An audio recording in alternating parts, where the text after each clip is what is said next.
Hello friend, welcome back to my channel recipes and more. আমি মধুমিতা আপনাদের সামনে আরও একবার হাজির হয়ে গেছি একটা নতুন ভিডিও নিয়ে। এর আগেও আমি এই রেসিপি আপনাদের সঙ্গে শেয়ার করেছি।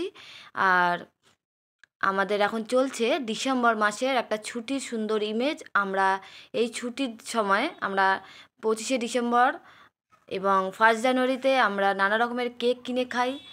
আর বাইরের থেকে কেক কিনে খাওয়ার থেকে যদি আমরা সেটা বাড়িতে বানিয়ে খেতে পারি তাহলে তার মজাটা কিন্তু একটু আলাদাই হয়।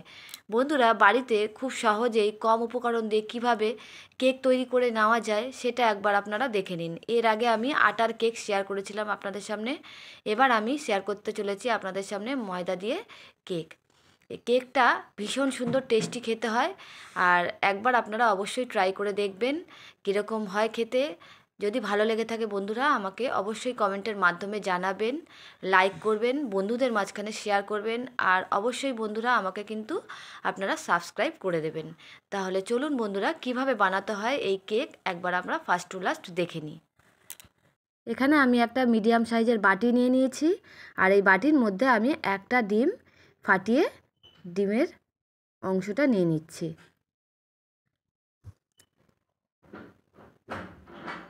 এবার এই ডিমের মধ্যে আমি 1 কাপের থেকে সামান্য একটু কম পরিমাণে আমি চিনি নিয়ে নিচ্ছি। আমি এখানে দানা চিনিটাই নিয়েছি।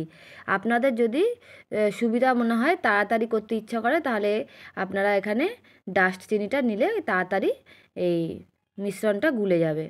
এবারে কাঁটা চামচ দিয়ে ভালো করে এই চিনি আর ডিমের মিশ্রণটাকে সুন্দরভাবে ফাটিয়ে ফাটিয়ে ফাটিয়ে ফাটিয়ে এটাকে একদম ঘন একটা স্মুথ একটা স্ট্রেকচারে নিয়ে আসতে হবে। অনেকক্ষণ একটু সময় লাগবে। দেখুন বন্ধুরা, আমার মিশ্রণটা রেডি হয়ে গেছে। এবার আমি এর মধ্যে দিয়ে দিচ্ছি এরকম কাপের 1 কাপ মতন সাদা তেল। তেলটা ঢালা অবস্থাটা আমি দেখাতে পারলাম না। আর নিয়ে নিচ্ছি ওই কাপেরই 1 কাপ ময়দা। ময়দাটা এবারে ময়দা আর সাদা তেলটাকে ওই মিশ্রণটার সাথে খুব ভালো করে ফেটিয়ে নিতে হবে।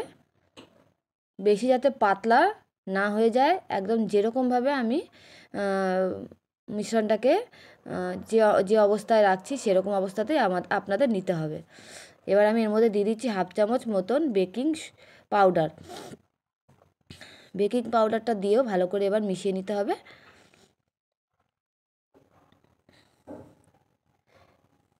দেখুন মিশ্রণটা থিকনেসটা ঠিক এরকমই থাকবে, এর থেকে যেন কোনো অংশে বেশি বা কম না হয়ে যায়।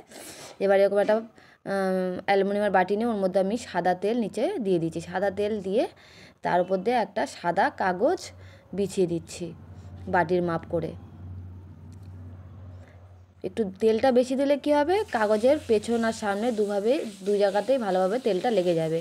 এবার আমি ওই উপকরণের সব মিশ্রণটাকে এর মধ্যে দিয়ে দিচ্ছি।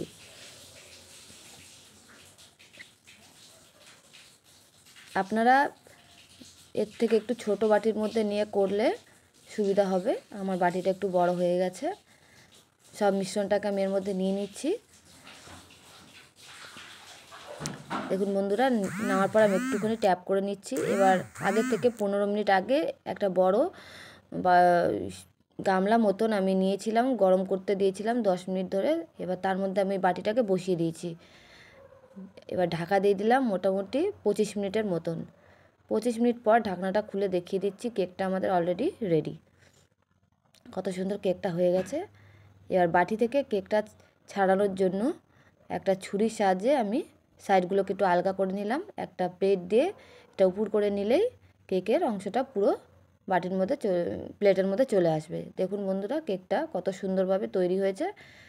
এইবারে এই যে কাগজটা ওপরে লেগে রয়েছে, সেই কাগজটা আস্তে আস্তে হাতের সাহায্যে খুলে নিতে হবে।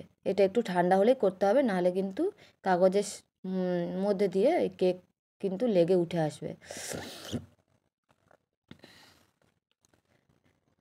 দেখুন কত সুন্দর একটা স্পঞ্জি কেক তৈরি হয়েছে।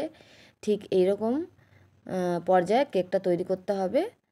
বাড়িতে আপনারা অনায়াসে সুন্দরভাবে এই কম উপকরণ দিয়েই কেকটা বানিয়ে নিতে পারবেন। আর 25শে ডিসেম্বর আমরা তো সবাই কেক খেয়ে থাকি। বাড়িতে যদি আমরা এরকম কেক তৈরি করতে পারি তাহলে তো ভীষণ মজা হয়। আর কেকটা কেটে একটু দেখিয়ে দিচ্ছি কতটা স্পঞ্জি হয়েছে আমাদের কেকটা। দেখছেন বন্ধুরা কত সুন্দর স্পঞ্জি কেকটা তৈরি হয়েছে। এইভাবে আপনারা অনায়াসেই বাড়িতে কেক তৈরি করে নিতে পারবেন। মেজারমেন্টটা যদি ঠিক থাকে কেকটা সুন্দরভাবে তৈরি হয়ে যাবে।